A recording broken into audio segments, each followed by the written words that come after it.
बिस्मिल्लाहिर्रहमानिर्रहीम। Naveed Anjum with first year physics. और ये आज हमारा लेक्चर नंबर है 76। और आज के इस लेक्चर के अंदर हम चैप्टर नंबर 6 का मोस्ट इंपॉर्टेंट टॉपिक पढ़ेंगे जिसका नाम है बर्नौली इक्वेशन।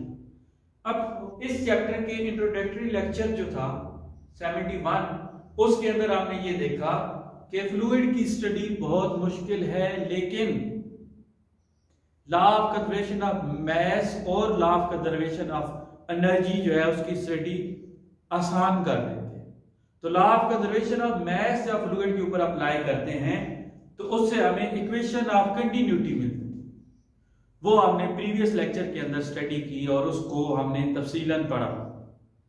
और उसके अंदर हमने ये कहा कि जहां पे किसी भी एरिया ज्यादा होगा, पाइप का एरिया ज्यादा होगा, तो वहां पे गुजरने वाले फ्लूइड की स्पीड कम होगी। तो वहां पे हमने ये देखा कि क्रॉस सेक्शनल एरिया और फ्लूइड की स्पीड ये इनवर्सली प्रोपोर्शनल है। और उसके बाद हमने कहा कि जब हम फ्लूइड के ऊपर law of conservation of energy apply करते हैं तो उससे जो हमें फाइनल रिजल्ट मिलता है वो हमें बेस प्रोवाइड करता है बर्नौली इक्वेशन की। तो बर्नौली इक्वेशन को हम डिफाइन कैसे करते हैं? तो बर्नौली इक्वेशन को डिफाइन करते हैं कि the sum of pressure, kinetic energy per unit volume and potential energy per unit volume of an ideal fluid. कि आपका जो फ्लूइड अगर आइडियल है, तो आइडियल फ्लूइड क्या क्या था उसके अंदर कि उसका जो फ्लो है वो स्टेडी है, फ्लूइड इनकम्प्रेसिबल है और नॉन विस्कस है। तो अगर आपका एक आइडियल फ्लूइड है तो the sum of pressure, kinetic energy per unit volume और potential energy per unit volume, इनका सम जो है वो हमेशा कांस्टेंट होगा। तो हमने क्या किया कि ये आपका प्रेशर है, ये kinetic energy per unit volume है और ये potential energy per unit volume है और इनका सम हमेशा कांस्टेंट होता है। तो अब हम इस इक्वेशन को डिराइव करते हैं। तो उसके लिए हम क्या करते हैं कि हम एक पाइप लेते हैं, क्लोज पाइप, और वो नॉन यूनिफॉर्म है। नॉन यूनिफॉर्म का मतलब क्या है कि कहीं पे उसका एरिया ज्यादा है और कहीं पे उसका एरिया कम है। अब इक्वेशन ऑफ कंटिन्यूटी के अंदर हम ये पढ़ चुके हैं कि एरिया कम या ज्यादा होने से उसकी स्पीड, फ्लूइड की जो स्पीड होगी वो कम ज्यादा होगी। ठीक है, तो हमने क्या किया कि एक नॉन यूनिफॉर्म पाइप लिया और उसके अंदर से जो फ्लो हो रहा है वो क्या है, फ्लूइड जो है वो आइडियल फ्लूइड है। तो हमने कंसीडर क्या किया कि एक क्लोज पाइप सिस्टम है, नॉन यूनिफॉर्म पाइप है और जो फ्लूइड उसके अंदर से फ्लो कर रहा है वो आइडियल फ्लूइड है, कि मतलब इनकम्प्रेसिबल, नॉन विस्कस और उसका फ्लो जो है वो स्टेडी है। तो उससे अंदर से पास करता है फ्लूइड फ्लो। अब आपको पता है कि नॉन यूनिफॉर्म है तो इस हम क्या करते हैं कि डेल्टा टी टाइम के लिए हम उसको चेक करते हैं।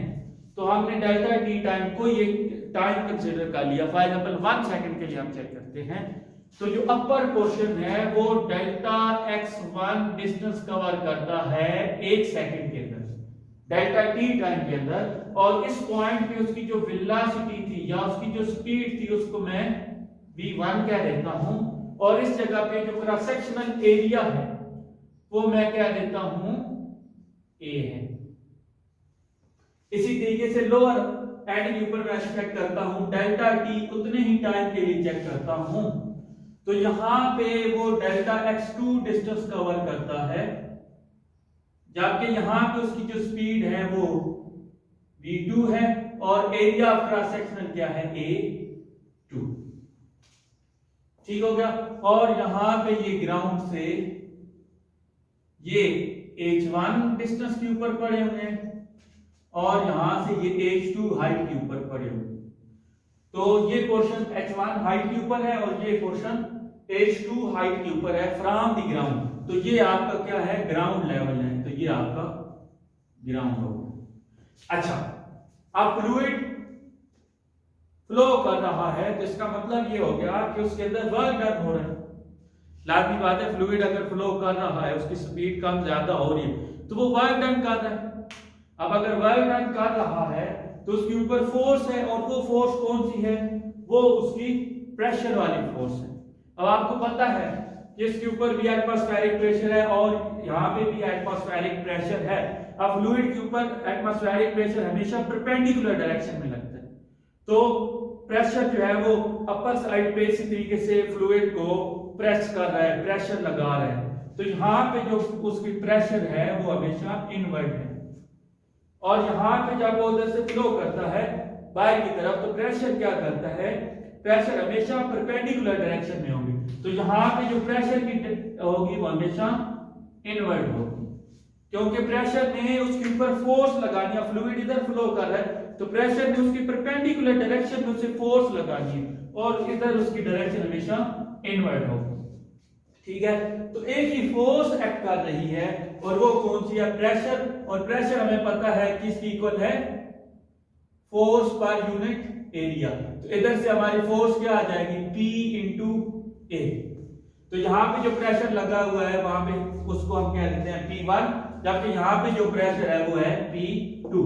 तो इसका मतलब ये होगा कि अगर फ्लूइड के ऊपर फोर्स लग रही है, प्रेशर वाली फोर्स, तो प्रेशर फोर्स एक्सर्ट कर रहा है और उससे उसके जो है वो स्पीड भी बढ़ रही है या वो मूव कर रहा है, तो इसका मतलब ये होगा कि वो वर्क डन करेगा। और यहाँ पे भी प्रेशर लग रहा है, इसका मतलब यहाँ पे भी फोर्स लग रही है और यहाँ पे भी फोर्स लग रही है। तो हम क्या करते हैं कि दोनों के ऊपर वर्क डन फाइंड आउट कर लेते हैं।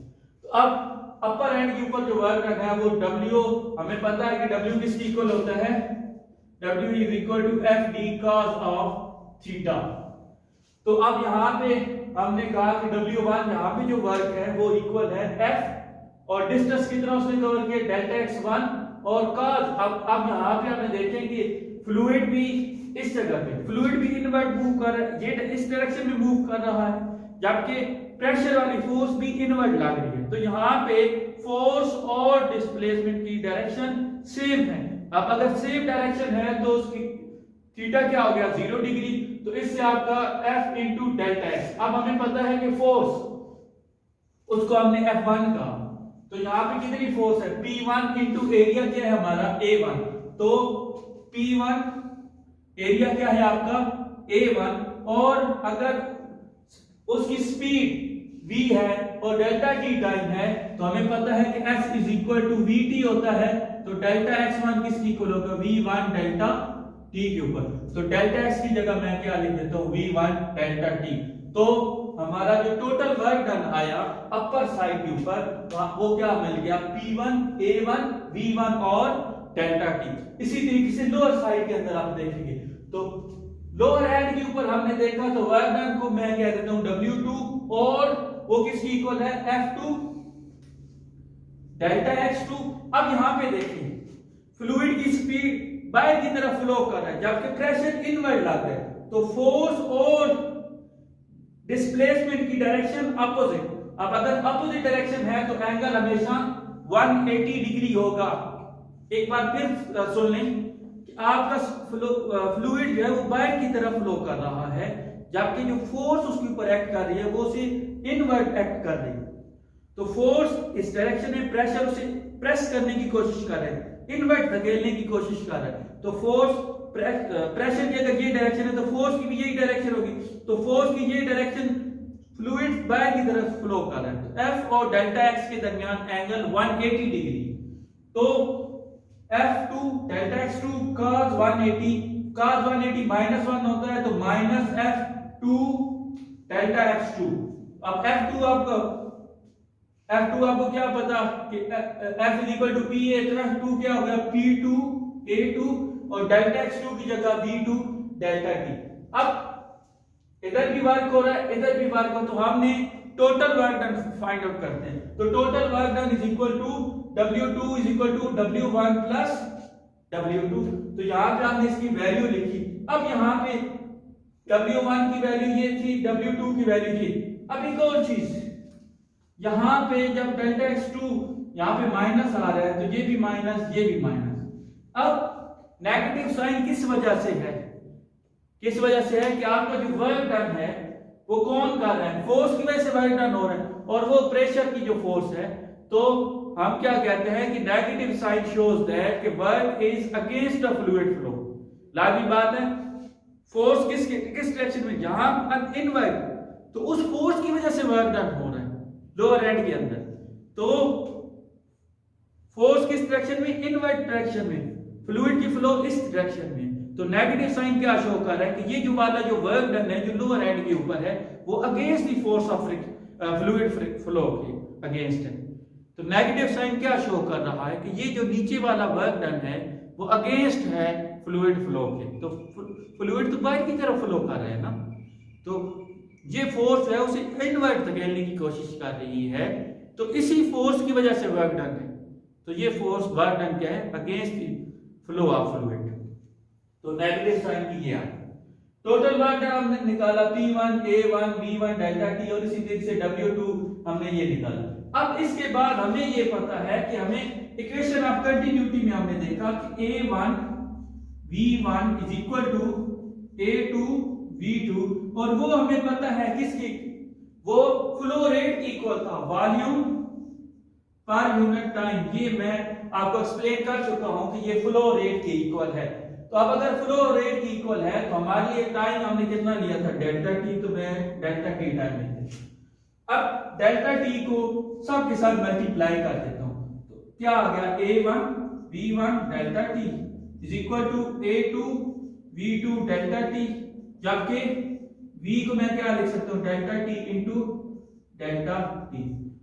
ये कैंसिल हो गया, तो इसका मतलब मैं A1 V1 delta T equal है A2 V2 डेल्टा टी, और वो इक्वल है वॉल्यूम की इक्वल। तो इसका मतलब ये हो गया कि मैं इक्वेशन ऑफ कंटिन्यूटी को यूज करके A1 V1 डेल्टा टी की जगह भी V वॉल्यूम लिख सकता हूं, इसी तरीके से A2 V2 डेल्टा टी की जगह भी मैं वॉल्यूम लिख सकता हूं। ठीक है, तो इक्वेशन ऑफ कंटिन्यूटी के मुताबिक मैंने A1 V1 डेल्टा टी की जगह भी वॉल्यूम लिख लिया, और A2 V2 डेल्टा टी की जगह भी मैंने क्या लिख दिया, वॉल्यूम लिख दिया। तो ये देखें कि W1 क्या था, P1 A1 V1 delta T, जबकि W2 क्या था, minus P2 A2 V2 delta T. तो ये यही लिखा हमने, A1 V1 delta T equation of continuity की रूल से हम इसकी जगह वॉल्यूम लिख सकते हैं, और इसी तरीके से तो इधर से हमारा रिलेशन क्या आ गया, P1 volume V minus P2 V। तो अगर मैं V का कॉमन ले लूं तो P1 minus P2 into volume. अब हमें ये भी पता है कि डेंसिटी जो है वो मास ओवर वॉल्यूम की इक्वल है। तो इधर से हमें वॉल्यूम क्या मिल सकता है, इसको इधर लेके ये नीचे जाके डिवाइड हो गया, तो मास ओवर डेंसिटी। तो यहां से हमें वॉल्यूम मिला के मैथ m ओवर रो, तो मैं वॉल्यूम की जगह P1 माइनस P2 इसी तरीके से था, तो वॉल्यूम की जगह मास ओवर रो लिख दिया। अब हुआ क्या कि ये जो वर्क डन हुआ, तो इसके अंदर जहां पे स्पीड ज्यादा थी, जहां पे स्पीड मतलब और थी, जहां पे स्पीड और है, जहां पे स्पीड V1 थी, जहां पे स्पीड V2 है। अब हमें ये भी गेस कर सकते हैं कि इक्वेशन ऑफ कंटिन्यूटी के मुताबिक यहाँ पे एरिया ज्यादा है तो यहाँ पे स्पीड कम होगी, यहाँ पे एरिया कम है यहाँ पे स्पीड ज्यादा होगी। तो इसका मतलब स्पीड उसके अंदर चेंज हो रही है। जब स्पीड चेंज हो रही है तो काइनेटिक एनर्जी भी चेंज हो रही है। तो अब हम देख लेते हैं कि चेंज इन काइनेटिक एनर्जी क्या है। तो change in kinetic energy is equal to क्या, इधर क्या है, मास m2 है फ्लूइड का और v2 है, ठीक है। तो चेंज इन काइनेटिक एनर्जी मैं क्या लिख सकता हूं, half m final minus initial होता है ना, तो फाइनल काइनेटिक एनर्जी के हाफ m2 v2 स्क्वायर और माइनस इनिशियल होता है, तो इनिशियल यहां पे हाफ m1 v1 स्क्वायर, ठीक हो गया। और जो कि फ्लूइड का मास हमेशा कांस्टेंट फ्लो हो रहा है, इसी वजह से यहां पे मैं m1 और m2 नहीं लिखता बल्कि m लिख देता हूं, क्योंकि आइडियल फ्लूइड है तो जो फ्लो है इनवर्ट फ्लो वो हमेशा आउटवर्ड फ्लो की इक्वल होगा। इसका मतलब कि अपर 2 सेकंड के अंदर जितना फ्लूइड फ्लो हो रहा है उतने ही सेकंड के अंदर लोअर साइड से भी उतना ही फ्लूइड फ्लो होगा तो यहाँ पे मैस कांस्टेंट रहेगा, law of conservation of mass जो इक्वेशन ऑफ कंटिन्यूटी के अंदर आप लोगों ने देखा, तो इसी वजह से मैं m लिख देता हूं। इसी तरीके से अगर देखें तो यहाँ पे हाइट और थी तो पोटेंशियल एनर्जी और है, यहाँ पे हाइट h2 थी तो पोटेंशियल एनर्जी mgh2 है। तो इसका मतलब ये हो गया कि अगर मैं इस सिस्टम को देखूं तो यहाँ पे पोटेंशियल एनर्जी भी चेंज हो रही है, तो मैं चेंज इन पोटेंशियल एनर्जी देखा तो फाइनल एनर्जी क्या था, mgh2 minus initial energy potential energy minus mgh1। अब हमें ये पता है कि law of conservation of energy क्या कहती है कि जो टोटल वर्क डन होता है वो चेंज इन एनर्जी के इक्वल होता है, कि जब भी किसी की कोई भी बॉडी वर्क करती है तो वो हमेशा उसकी चेंज इन एनर्जी के इक्वल होता है। इसको हम law of conservation of energy कहते हैं कि जब भी कोई वर्क डन करते हैं तो वो वर्क डन हमेशा चेंज इन एनर्जी के इक्वल होता है। अब यहाँ पे फ्लूइड ने वर्क डन किया तो उसके अंदर अगर चेंज इन एनर्जी देखी तो दो तरह की एनर्जी चेंज हुई। कौन कौन सी, एक आपकी काइनेटिक एनर्जी चेंज हुई जबकि दूसरी आपकी पोटेंशियल एनर्जी चेंज हुई। तो मैं क्या कहता हूं कि law of conservation of energy हमें ये कहती है कि जब भी किसी बॉडी के ऊपर वर्क करते हैं तो वो हमेशा उसकी एनर्जी इंक्रीज करती है। तो work done is equal to change in energy. अब एनर्जी दो तरह की चेंज हो रही है तो वो उसके सम ऑफ एनर्जी की इक्वल होगी। तो यहाँ पे फिर law of conservation of energy के मुताबिक वर्क डन इक्वल होगा किसके, चेंज इन एनर्जी। तो टोटल चेंज इन एनर्जी कौन सी होगी, तो change in kinetic energy plus change in potential energy. तो अब हम देखते हैं कि वर्क डन तो हमने निकाला total P1 minus P2 into m over rho, वो इक्वल है half m1 change in kinetic energy, ये हमारे था half mv2 square minus half mv1 square plus change in potential energy mgh2 minus mgh1।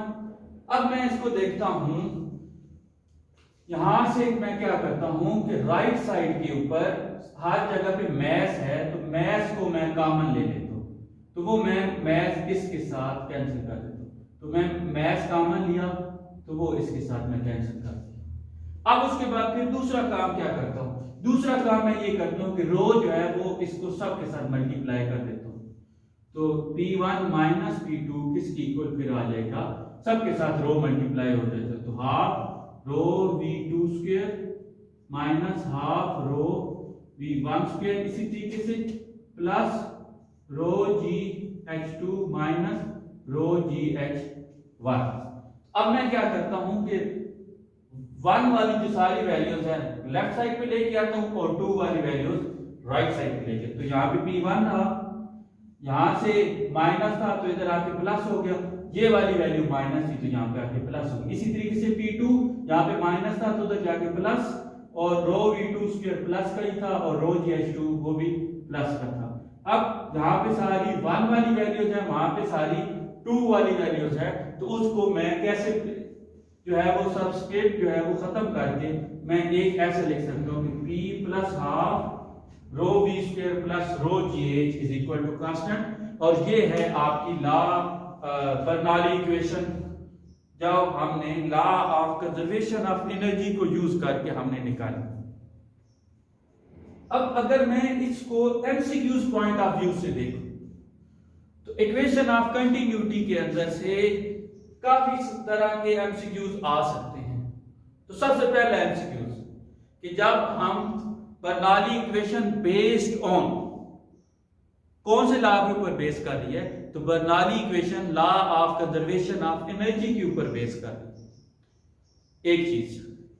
दूसरी चीज ये है कि आप इस इक्वेशन को अगर देखें तो इसकी डायमेंशन पूछ सकता है। फॉर एग्जांपल वो कहता है कि रो GH की SI यूनिट क्या हो।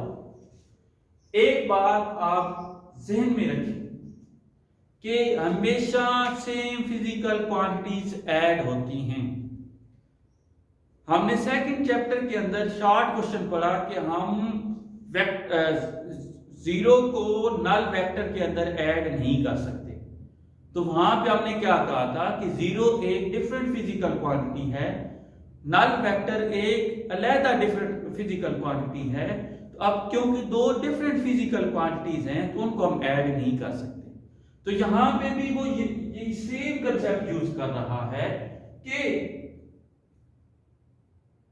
अगर ये सारी क्वांटिटीज ऐड हो रही हैं तो इसका मतलब ये हो गया कि दो सारी सेम फिजिकल क्वांटिटीज हैं। अब अगर सेम फिजिकल क्वांटिटीज है तो सबके यूनिट भी सेम होंगे। तो अब अगर एमसीक्यूज आ जाता है कि रो जी एच की ऐसा यूनिट क्या हो, तो आपका ज़हन उसी वक्त क्लिक करना चाहिए कि ये जब ऐड हुई हैं तो ये सेम फिजिकल क्वांटिटीज हैं, तो इसकी ऐसे यूनिट भी वही होगी जो प्रेशर की यूनिट है। तो मैं उधर से डायरेक्ट गैस कर सकता हूं कि इसकी ऐसा यूनिट क्या है, न्यूटन पर मीटर स्क्वायर, क्योंकि प्रेशर की यूनिट मुझे पता है और अगर उसको ऐड किया है तो वो सेम फिजिकल क्वांटिटी है। तो इस तरीके से अब इसी तरीके से फिर हाफ रो वी स्क्वायर की ऐसे यूनिट पूछा जा सकता है। तो आप क्या कहेंगे, उसी वक्त आप सोचेंगे कि क्योंकि ये जो है वो प्रेशर के अंदर ऐड किया जा सकता है तो इसका मतलब ये सेम फिजिकल क्वांटिटी है। तो मैं क्या कह सकता हूं कि चुप करके इसकी जो है वो प्रेशर की ऐसा यूनिट है वही इसकी ऐसे यूनिट होगी, क्योंकि बर्नौली इक्वेशन के अंदर हम ऐड कर रहे हैं और दो फिजिकल क्वांटिटीज हमेशा जब सेम होंगी तब ही ऐड हो सकती है। मल्टीप्लाई दो डिफरेंट फिजिकल क्वांटिटीज हो सकती हैं लेकिन ऐड कभी भी दो डिफरेंट फिजिकल क्वांटिटीज ऐड नहीं हो सकती। डिफरेंट फिजिकल क्वांटिटी को मल्टीप्लाई किया जा सकता है, जैसे मास एक डिफरेंट फिजिकल क्वांटिटी है, वेलोसिटी एक डिफरेंट फिजिकल क्वांटिटी है, लेकिन इनको मल्टीप्लाई किया तो हमें एक और नई फिजिकल क्वांटिटी मिली, तो इससे हमें ये जाहिर हुआ। ठीक है, तो हमेशा फिजिकल क्वांटिटीज जब सेम होंगी तब ही ऐड होंगी। समझ आ रही है? तो इधर से एक तो ये गैस कर लिया, तो इधर से हम इस इक्वेशन से ये गैस कर लिया कि रो जी एच की ऐसा यूनिट क्या है, न्यूटन पर मीटर स्क्वायर। इसी तरीके से उसकी डायमेंशन क्या है, सिंपल हम देख लेंगे जो प्रेशर की डायमेंशन है वही रो जी एच की डायमेंशन होगी। ठीक हो गया? उसके बाद हम देखा कि हाफ रो वी स्क्वायर है क्या। अब हम एक और चीज देखते हैं कि हाफ रो वी स्क्वायर क्या है। तो ये देखें कि हाफ रो वी स्क्वायर, अब रो को मैं क्या लिख सकता हूं, मास ओवर वॉल्यूम, डेंसिटी है तो मास ओवर वॉल्यूम। तो अब मैं इसको ऐसे भी लिखा जा सकता है half M V square over V. तो ये क्या है, काइनेटिक एनर्जी, और ये क्या है, वॉल्यूम। तो एक्चुअली ये इसी वजह से हम हाफ रो वी स्क्वायर को क्या कहते हैं कि kinetic energy per unit volume. ठीक हो गया? इसी तरीके से मैं अगर रो जी एच को देखता हूं तो रो जी एच क्या है, रो जी एच रो डेंसिटी है तो मास ओवर वॉल्यूम लिखा जा सकता है, जी है। तो ये क्या है, पोटेंशियल एनर्जी, और नीचे क्या है, वॉल्यूम। तो potential energy per unit volume. ठीक हो गया? तो अब मैं जरा जल्दी से इस टॉपिक को रिवाइज कर देता हूं। अब बर्नौली इक्वेशन को हमने कहा कि बर्नौली इक्वेशन जो है कि अगर एक आइडियल फ्लूइड है तो sum of pressure, kinetic energy per unit volume और potential energy per unit volume वो हमेशा कांस्टेंट होगा। तो अब इसके लिए हमने क्या किया कि एक नॉन यूनिफॉर्म पाइप लिया, ठीक है, और उसके अंदर से आइडियल फ्लूइड फ्लो कर रहा है। अब अगर एक उसके अंदर से फ्लूइड फ्लो कर रहा है तो यहाँ पे भी उसके ऊपर प्रेशर एक्ट करेगा, यहाँ पे भी प्रेशर एक्ट करेगा। अब प्रेशर एक्ट करेगा तो वो फोर्स एक्सर्ट करेगा, या फोर्स किसी भी चीज के ऊपर एक्ट करते हैं तो उसके अंदर मोशन आ रही होती है तो वो उसके ऊपर हम कहते हैं कि वो वर्क डन हुआ उसके ऊपर। तो हमने दोनों का वर्क डन निकाला, W1 और W2। तो W1 निकाला तो वहां पे फोर्स और जो फ्लूइड की फ्लो की डिस्प्लेसमेंट था वो दोनों एक डायरेक्शन में थे। तो F D का 0 डिग्री, उधर से हमने P1, A1, V1 और डेल्टा T निकाले। जबकि लोअर एंड के ऊपर देखा तो जो फ्लूइड का प्रेशर था वो इनवर्ड एक्ट कर रहा था जबकि फ्लूइड आउटवर्ड मूव कर रहा था। तो प्रेशर जो फोर्स है वो इनवर्ड जा रही थी, फ्लूइड का फ्लो आउटवर्ड जा रहा था, तो ये दोनों एंटी पैरेलल हो गए। तो यहाँ पे जो एंगल था एफ ओ डेल्टा एक्स का, फ्लूइड फ्लो का और फोर्स का, वो 180 डिग्री है, तो उस वजह से यहाँ पे माइनस आया। तो उसको अल्फाज के अंदर भी हमने देखा कि ये वाला जो वर्क, जो प्रेशर वर्क डन कर रहा है, वो अगेंस्ट है फ्लूइड फ्लो के। तो नेगेटिव साइन ने शो किया, क्या शो करता है कि जो आपका वर्क डन है वो अगेंस्ट फ्लूइड फ्रिक्शन। तो यहां से फिर हमने टोटल वर्क डन निकाला। अब उसके बाद देखा तो हमने कहा कि डिफरेंट, जब दोनों जगह के ऊपर हमने देखा तो यहाँ पे उसकी स्पीड v1 थी, तो यहाँ पे स्पीड उसकी v2 थी। तो हमने कहा कि उसके ऊपर चेंज इन काइनेटिक एनर्जी भी हो रही है, क्योंकि नॉन यूनिफॉर्म है। तो हमें इक्वेशन ऑफ कंटिन्यूटी के अंदर हमने देख लिया कि जहां पे एरिया ज्यादा वहां पे speed come of the fluid, ठीक हो गया। और इसी तरीके से यहाँ पे एरिया कम, वहां पे स्पीड ज्यादा। तो यहाँ पे एरिया ज्यादा था, स्पीड ज्यादा थी, यहाँ पे एरिया कम था, और सॉरी स्पीड, एरिया ज्यादा था तो स्पीड कम, यहाँ पे एरिया कम था तो स्पीड ज्यादा। तो इसका मतलब उसके अंदर काइनेटिक एनर्जी भी चेंज हो रही, स्पीड चेंज होगी तो काइनेटिक एनर्जी चेंज, तो वो हमने चेंज इन काइनेटिक एनर्जी निकाला। फिर उसके बाद देखा कि वो ग्राउंड से यहाँ पे h1 हाइट थी, यहाँ पे h2, इसका मतलब पोटेंशियल एनर्जी भी चेंज हो रही है। तो वहां पे हमने पोटेंशियल एनर्जी भी फाइंड आउट की। अब उसके बाद देखा कि हमें law of conservation of energy ये कहती है कि जब एक बॉडी के ऊपर वर्क डन हो तो वो हमेशा उससे उसकी एनर्जी जो है वो इंक्रीज हो जाती है, तो उसकी काइनेटिक एनर्जी चेंज आ जाती है। तो हमने ये कहा कि जो टोटल वर्क डन है वो चेंज इन एनर्जी है। अब चेंज इन एनर्जी के अंदर टोटल एनर्जी हो जाएगी, चेंज इन टोटल एनर्जी। तो अब इस सिस्टम के अंदर काइनेटिक एनर्जी भी चेंज हो रही थी, तो पोटेंशियल, तो ये sum total change in energy होगी। तो टोटल वर्क डन इक्वल है टोटल चेंज इन एनर्जी। तो हमने इसकी वैल्यूज पुट की, इधर से हमने ये रिजल्ट निकाला कि it is the sum of pressure, ये kinetic energy per unit volume है, ये potential energy per unit volume, इन सब का सम हमेशा कांस्टेंट। और उसके बाद हमने एमसीक्यूज पॉइंट ऑफ व्यू से देखा कि एक तो आपसे ये पूछ सकता है कि बर्नौली इक्वेशन किसके ऊपर बेस कर रही है, तो ये क्या है, law of conservation of energy के ऊपर बेस कर रही है। दूसरी यूनिट पूछी जा सकती है कि rho V square half rho G H की यूनिट क्या है, हाफ रो वी स्क्वायर की वैल्यू यूनिट क्या है। तो हमने ये देखा कि हमेशा सेम फिजिकल क्वांटिटीज ऐड होती हैं, तो जब आप इनमें से किसी की भी यूनिट पूछे तो आप जो प्रेशर की यूनिट होगी वही यूनिट रो जी एच की होगी और वही unit half rho V square की इक्वल होगी। तो इसी तरीके से आप जो है वो कोई भी पूछे तो उसकी आप प्रेशर की यूनिट उसी की इक्वल होगी। तो आज के लिए इतना ही, नेक्स्ट लेक्चर में हम जल्दी हाजिर होंगे, तब तक के लिए अल्लाह हाफिज़।